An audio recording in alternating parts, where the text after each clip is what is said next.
আজকের ছোটদের স্মার্টফোনের ব্যবহারকে অনেকটাই কমিয়ে দিতে পারে।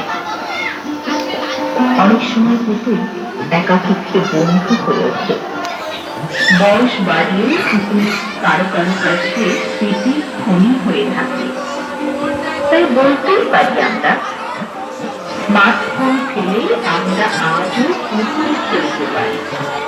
পুতুল বন্ধু সঙ্গে থাকলে মজা কিন্তু ভালো। নানা পুতুল আসে, স্বপ্ন